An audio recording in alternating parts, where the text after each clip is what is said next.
Bismillah, alhamdulillah, wassalatu wassalamu ala rasulillah Sayyidina wa maulana Muhammad bin Abdillah wa ala alihi wa sahbihi wa man ittaba'a hudah.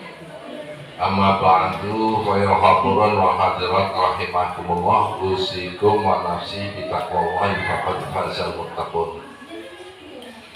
Ibu, bapak dan saudara jamaah manaqib rahimakumullah, sambil menunggu teman atau jamaah yang belum hadir, silakan dicicipi apa yang ada di depan sambil mendengarkan apa yang saya sampaikan sebagai mukadimah untuk acara penagiban pada malam hari ini.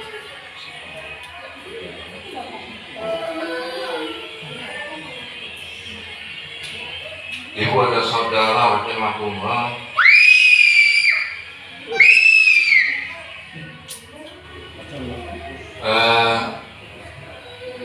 yang pertama tentang manakiban, sering saya sampaikan bahwa makna daripada manakib itu adalah beberapa cerita baik tentang seseorang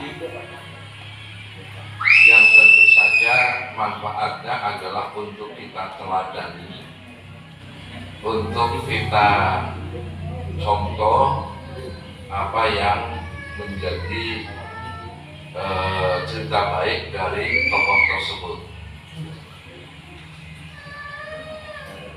Tentu kalau kita karena bertarekat qadiriyah kepada Naqsabandiyah, maka tokoh yang kita ceritakan atau kita pahami maknanya adalah tokoh Syekh Abdul Qadir Al-Jilani.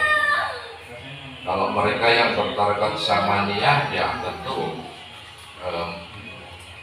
Syekh Saman yang menjadi tokohnya, dan tarekat yang lain seperti Sadzaliyah juga Imam As-Sadzali yang dikisahkan agar supaya kita bisa mengikuti jejaknya. Nah, itu yang dimaksud dengan manakiban.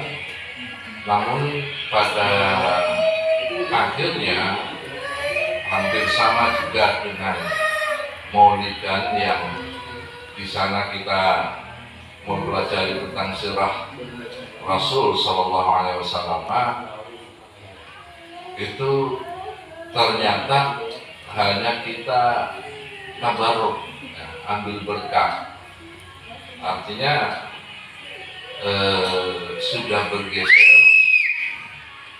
Kalau manakiban itu hanya dibaca bukunya, kemudian nanti jamaah itu dimohonkan atau dianjurkan untuk mempelajari caranya melalui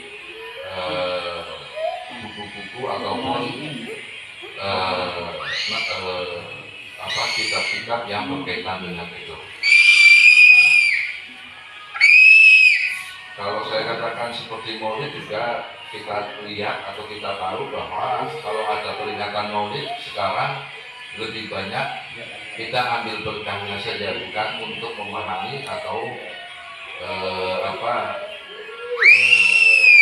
mengikuti cerita Kanjeng Rasul Sallallahu Alaihi Wasallam. Ibu dan saudara rahimahullah, nah kemudian di sini ketika kita bermanakib, kita tidak semata-mata membaca manakib seperti layaknya jamaah-jamaah yang lain, di mana seseorang membaca manakib, yang lain dia mendengarkan, dan buku manakibnya juga berbahasa Arab, sehingga ada potensi jamaah yang lain itu yang ngantuk karena memang nggak ngerti. Nah, ini umumnya jamaah manakib begitu, hanya membaca Nurul Gimani atau satunya lagi itu saya lupa yang dari Jawa Timur. Nah, jamaah hanya sejam, paling-paling nanti ketika satu sesi dibaca doa bersama. Nah, versi manakib dan wiridan kewajiban ini untuk menghindari jangan sampai jamaah itu hanya diam saja, monggo dipun sami anu. Jadi jamaah diajak berwirid kewajiban. Jadi yang baca salah satu di antara jamaah baca manaqib, dan saya harapkan yang baca ya orang yang berijazah. Maksudnya berijazah itu memang diperkenankan untuk membaca manaqib. Kalau tidak salah jamaah sini pada hari awal waktu itu sudah saya berikan ijazah secara umum. Jadi kalau yang hadir pada waktu saya memberikan ijazah ya berarti diperbolehkan untuk membaca manaqib. Kenapa ada perkenan atau ada diperbolehkan atau tidak diperbolehkan? Ini seperti yang sering saya sampaikan bahwa kalau orang sudah mulai beraktivitas spiritual, maka sesuai dengan aktivitasnya akan mengalami beberapa pengalaman spiritual. Sebagaimana orang beraktivitas fisikal juga punya pengalaman fisikal. Nah, kalau pengalaman fisikal misalnya pada suatu saat berjalan tersandung kakinya kemudian terjatuh umpamanya, maka akan disebutkan secara fisik juga, bisa medis, bisa tukang pijat, dan bisa yang lain, beberapa alternatif. Nah, sekarang kalau orang beraktivitas spiritual mengalami pengalaman spiritual, kalau yang positif tentu itu yang kita harapkan dan tidak ada masalah karena positif. Tapi kalau yang negatif, maka ini yang kemudian kalau fisikal tadi misalnya mengalami sakit, nah sekarang sakit spiritual, siapa yang mengobati? Kalau kita itu ketika beraktivitas spiritual itu tanpa ada guru, tanpa ada yang mengizinkan. Itu yang sering saya sampaikan. Jadi apakah itu bermanaqib, apakah itu berzikir, apakah itu berselawat, apakah itu bahkan membaca Al-Quran pun. Ini baca Al-Quran kan baik. Dan saya menyampaikan itu sering dasarnya adalah pengalaman pribadi saya juga. Jadi ini saya ceritakan juga di sini bahwa pernah pada suatu saat saya membaca Al-Quran karena nikmatnya membaca, tidak terasa sudah sampai 5 juz itu kayaknya biasa-biasa gitu lah. Artinya nggak merasa capek ya apa. Besoknya saya tambah sampai kemudian waktu itu saya ingat 3 hari itu sudah sampai 25 juz 3 hari itu merasakan nikmat membaca Al-Quran. Hari berikutnya karena saya membaca Al-Quran dengan cara tidak seperti yang diijazahkan oleh guru, artinya hari ini 5 juz, hari berikutnya sampai 9 juz, hari berikutnya 11 juz itu. Kalau yang petunjuk guru kan misalnya ada menghatamkan seminggu, itu dimulai hari Kamis, nanti malam Kamis selesai. Itu ada batasan-batasannya. Misalnya hari pertama Fatihah sampai surat Al-Maidah, hari kedua setelah Al-Maidah sampai surat Al-Maidah, dan seterusnya. Pokoknya seminggu itu pas 30 juz. Itu ada batasan-batasannya. Kalau dengan berguru artinya memang diijazahkan untuk membaca Al-Quran seminggu khatam, itu ketika ada kecelakaan, yang saya katakan kecelakaan itu kalau dalam fisiknya itu seperti kepadu atau kesandung gitu ya, itu bisa ada yang bertanggung jawab gitu lah. Kalau fisikal itu ada dokter, ada ini kan.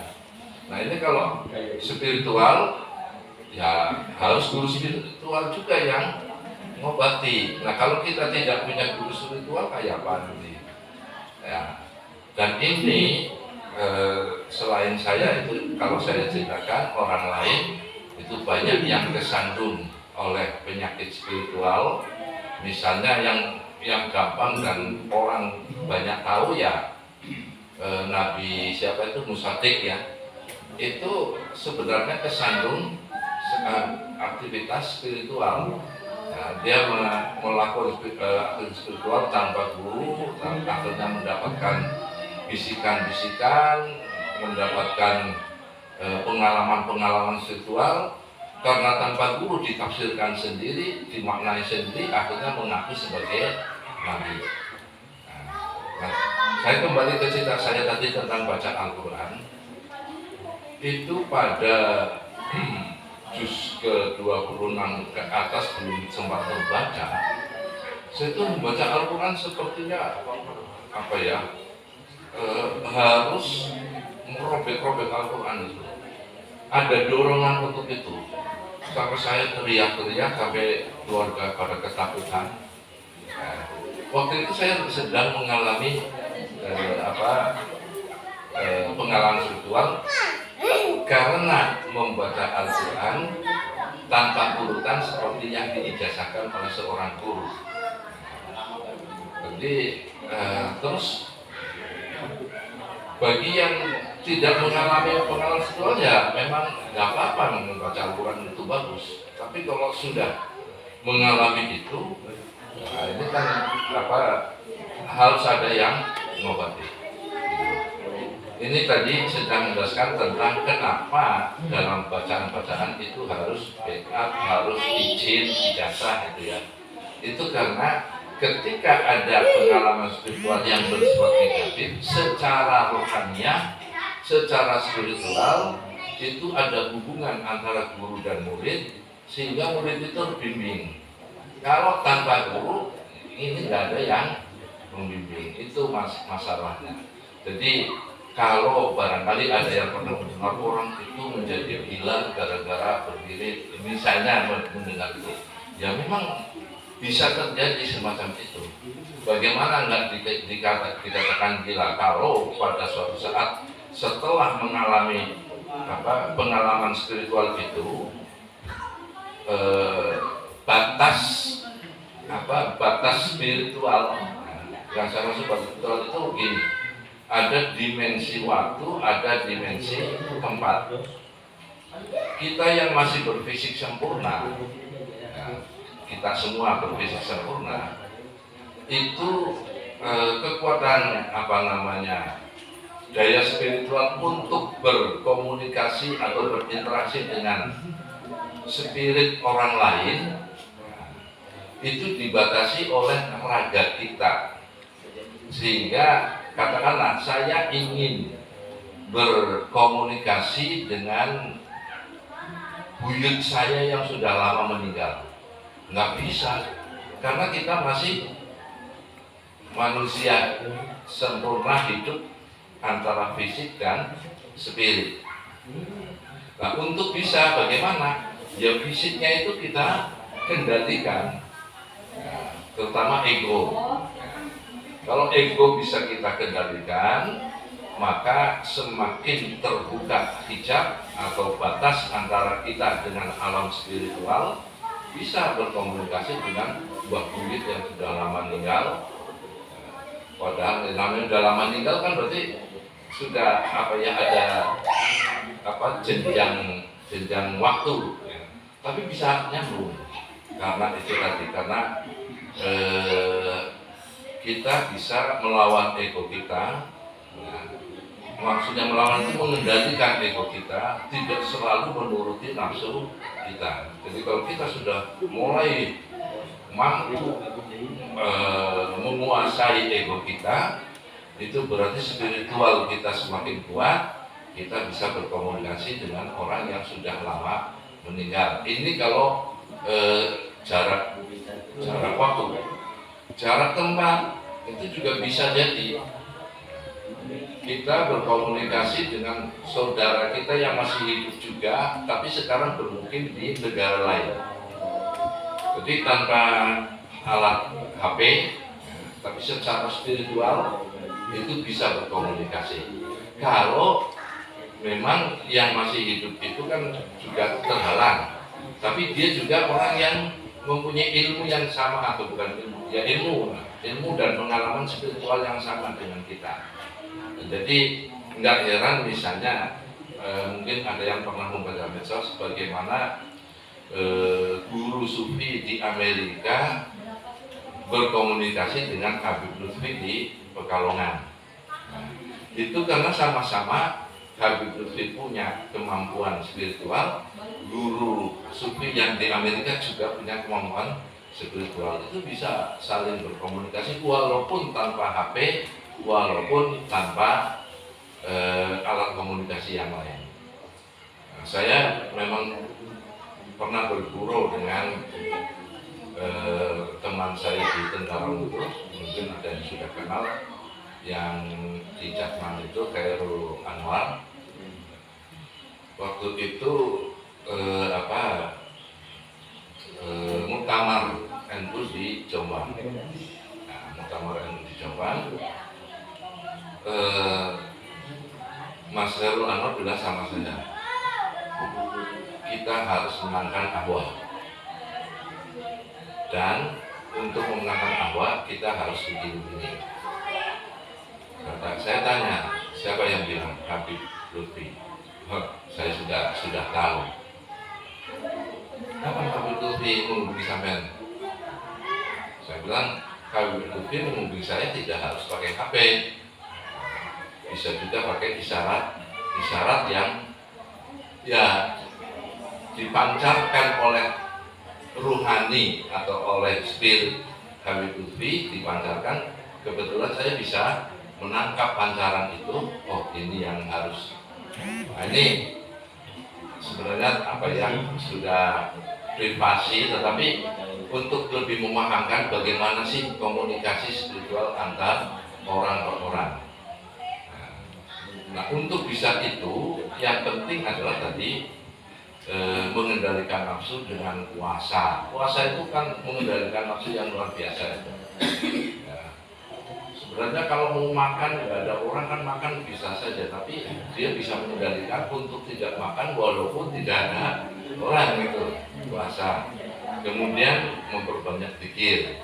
Ya, semakin kan di dalam hadisnya itu bukan hanya zikir, tapi yang penting pendekatan kepada Allah. Nanti bisa dicek di hadis Arba'in An-Nawawiyah nomor 41, kalau enggak nomor 42. Saya nomornya memang enggak suka ngapalin nomor, tapi perlu ditunjukkan supaya ketika buka itu enggak bosan. Kalau tidak ditunjukkan nomornya nanti dibuka dari awal, mana hadisnya kan lama. Jadi hadis nomor 41 kalau bukan ya berarti 42. Yang isinya bahwa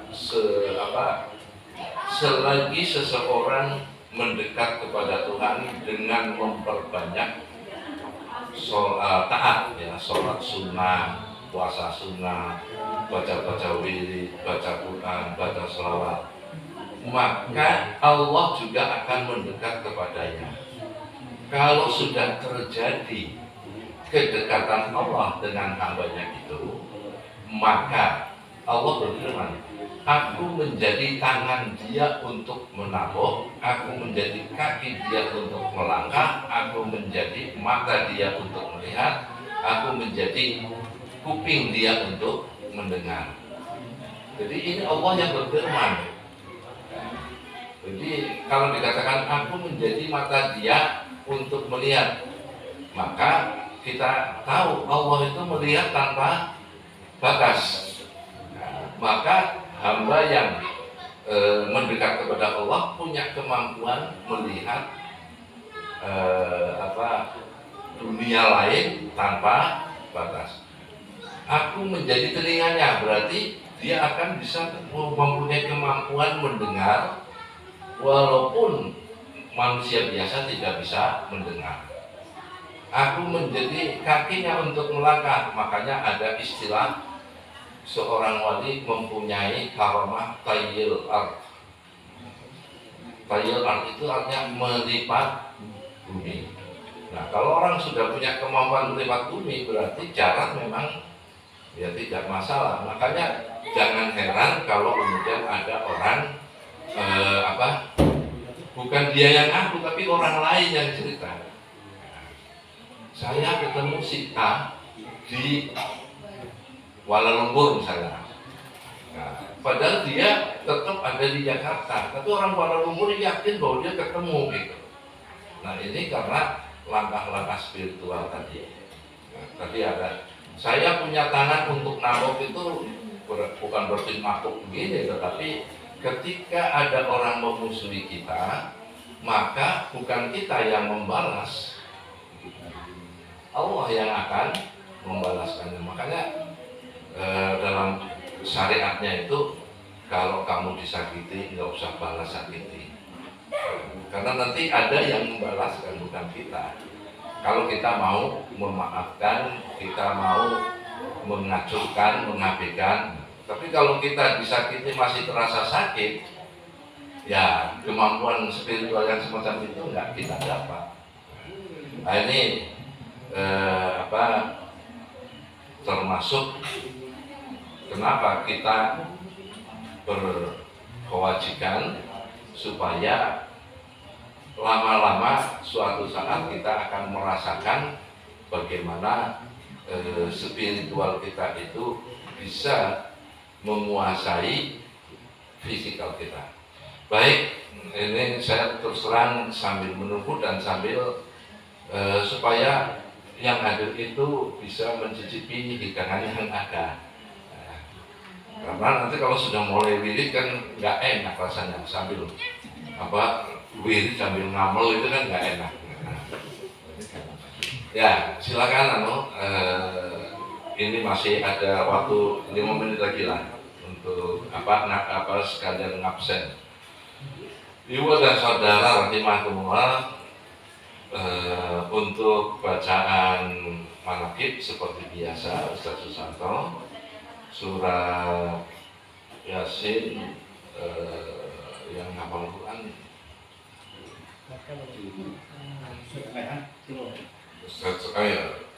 Waqiah sampean. Yasin kan bisa umur hafal Quran sok apa Yasin. Ya Ustaz Yasin bisa salehan Waqiah. Terus terang saya lagi dari tadi itu ngeliatin bisa salehan terus. Bisa solehan atau bukan gitu. Begitu ada yang makan bisa solehan, oh berarti yang dari tadi saya lihat-lihat itu benar bisa solehan. Agak pangling ya. Ya mudah-mudahan karena entah karena tadi sebelum berangkat mandi dulu atau bagaimana kelihatan lebih bersinar hari ini. Ya mudah-mudahan itu bukan sinar sekedar fisikal, tetapi memang yang tumbuh dari hatinya karena keikhlasannya datang ke sini. Jadi surat Waqiah ya saya sarankan ya, Yasinnya bisa Yasin. Nah yang surat-surat pendek ini kayaknya yang sedang dipercaya untuk menjadi imam sholat di RT-nya supaya bacaan surat setelah Fatihahnya itu bisa variatif. Kalau nggak dibebani kayak gini nanti lagi-lagi kuliah. Nah, kalau dibebani ini kan nanti lama-lama hafal, ya bisa untuk mengimami. Tapi ya tolong kalau mengimami dilihat makmumnya itu agak tua ya surat Qasam surat Tuhan nggak usah dibaca lah. Itu agak panjang, kasihan yang tua. Ya, jadi yang sedang-sedang itu ya Al-Masroh, kemudian tidak surut masih termasuk sedang. Ya, jadi Pak calon sudah haji kok ya, bukan calon lagi. Kiai Haji Sumijan membaca Wasam Surat Tuhan, Al-Nasrah dan tidak surut. Nah, yang lain bukan berarti dianggap tidak hafal, tapi karena supaya suara membaca Asmaul Husnanya itu lebih gemuruh gitu ya. Jadi yang lain tolong mengikuti saya membaca Asmaul Husna. Baik, kalau sudah ini tolong pada minum dulu, barangkali masih kena minyaknya bakwan ya, minum supaya kita bacanya enak.